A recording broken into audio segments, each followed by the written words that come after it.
Siapapun meninggal punya dosa, teman-teman sekalian, hati-hati. Sekecil apapun dosa itu sudah cukup mendatangkan siksa kubur. Walaupun belum tentu dia masuk ke dalam api neraka. Jadi jangan dianggap remeh.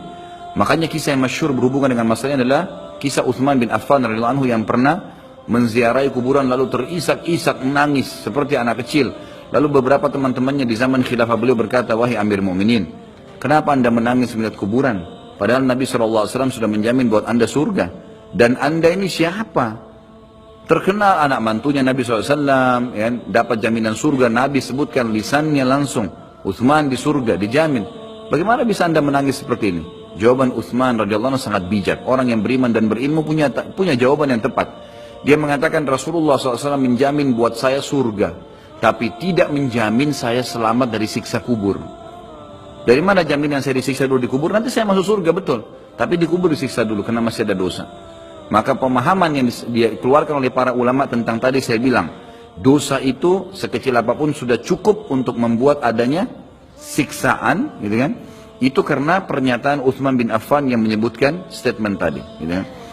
Jadi kita harus memahami poin ini, teman-teman sekalian. Makanya jangan pernah tunda minta maaf sama orang. Jangan pernah tunda mengembalikan haknya orang lain. Jangan pernah menganggap remeh dosa-dosa kecil. Tidak boleh sama sekali. Karena kita akan lihat nanti salah satu penyebab azab kubur adalah tidak cebok pada saat kencing. Masalah kecil yang dianggap kecil oleh orang, gitu kan? Banyak orang anggap remeh. Maaf, banyak saudara-saudara kita yang membawa taksi, kendaraan umum di luar sana, kemudian kadang-kadang kita lihat di pinggir jalan kebelet kencing, main mampir sembarangan saja, ya, kencing sembarangan, tidak membersihkan dirinya. Ini berbahaya, penyebab azab kubur. Kata ulama, kalau kencing saja itu sudah menjadi penyebab, bagaimana dengan buang air besar? Bagaimana dengan orang junub tidak mandi? Bagaimana dengan hal-hal yang lebih besar lagi? Gitu kan? Karena memahami hukum-hukum syari seperti ini, kalau hal yang kecil saja dilarang, berarti hal yang besar lebih pantas untuk dilarang. Kalau hal kecil saja mendatangkan azab, berarti hal yang lebih besar lebih pantas mendatangkan azab. Jadi harus hati-hati, gitu kan? Kalau amal ibadah kecil kita kerjakan sudah besar pahalanya, bagaimana dengan amal yang wajib misalnya, atau amal yang besar yang kita kerjakan? Kalau umrah fadilahnya besar, berarti haji lebih besar. Kalau sholat sunnah besar, tahajud, maka sholat 5 waktu lebih besar pahalanya. Dan seterusnya. Jadi poin-poin ini dalam mukaddimah kita harus difahamin baik-baik. Gitu kan? Terutama yang terakhir saya ucapkan tadi. Hati-hati teman-teman sekalian. Saya juga tahu diri saya pasti punya salah. Tapi saya mengajak diri saya dan jemaah sekalian untuk beristighfar kepada Allah, bertaubat. Jangan tunda pengembalian haknya orang lain. Meminta maaf kalau punya kesalahan. Jangan tunda-tunda, jangan bilang nanti Idul Fitri baru saya minta maaf. Nggak ada perintah dalam agama seperti itu. Sebelum pejamkan mata nanti malam minta maaf semua. Dan orang cerdas adalah orang yang tidak menyiapkan musuh pada hari kiamat. Hati-hati. Jangan siapkan musuh siapapun dia. Maka harus ini, ya, kembalikan semua hak-hak orang, minta maaf. Kalau pernah mengambil barang orang yang tidak jelas, kembalikan. Kalau tidak, sedekahkan sejumlah itu. Semua selesaikan. Jangan ada masalah. Ya, jangan pernah ada masalah, jangan siapkan musuh. Imam Bukhari rahimahullah pernah berhenti berburu hanya karena meleset anak panahnya kena pagar tetangganya, gitu kan?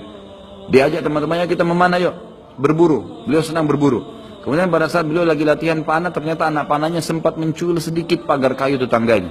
Lalu dia panggil gulamnya, gulam ini kayak pembantunya, sampaikan ke teman-teman saya kalau saya tidak jadi memanah, saya tidak jadi berburu, dan sampaikan kepada tetangga kalau Bukhari minta maaf.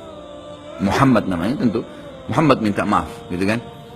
Sampaikan dan siap mengganti pagar yang rusak itu. Begitu pembantunya Imam Bukhari datang ke tetangga tersebut lalu berkata, ya, Syekh Imam Bukhari menyampaikan maaf karena pagar Anda tercuil, diperlihatkan. Lalu tetangganya tersenyum dan berkata, jangankan pagar saya, rumah saya semua buat Imam Bukhari.